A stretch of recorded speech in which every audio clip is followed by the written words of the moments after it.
The girl passes by the grass, and the grass burst into bright flowers. Little did she know that her 7 brothers in an altar were in the ground, waiting for her to rescue them. As a princess, she had just infiltrated the palace. She saw the ornament on the king's forehead suddenly fall off.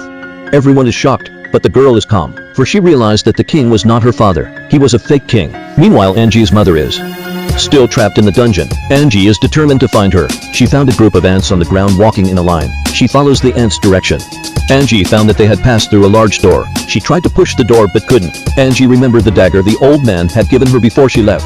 He took the dagger out and drew a large gash in the door. He went in when no one was around. At that moment the guards came after him. Angie made a special sound to send a signal to the ants. Immediately the ants gathered at the guards' feet. In a few moments they all collapsed to the ground in a heap.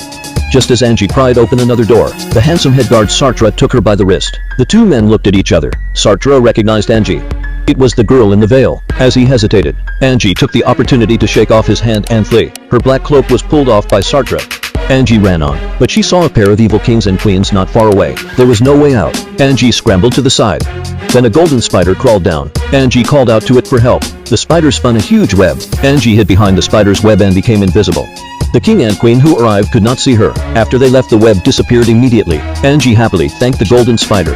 She entered the dungeon and searched around. She saw the back of a woman. Angie couldn't contain her excitement. At last she saw the woman she had longed for. She slashes the lock with her knife. Dema turned her head. Angie called out softly to her mother. She jumped into Dema's arms. They held each other tightly. For the first time since she was born, it was the first time Dema had seen her daughter. Angie told her mother that the king was not her father. It was a wizard. She wants to get her mother out, but now is not a good time. The king and queen are on their way. Angie told her mother that she would get her out as soon as possible, and she said goodbye to her mother.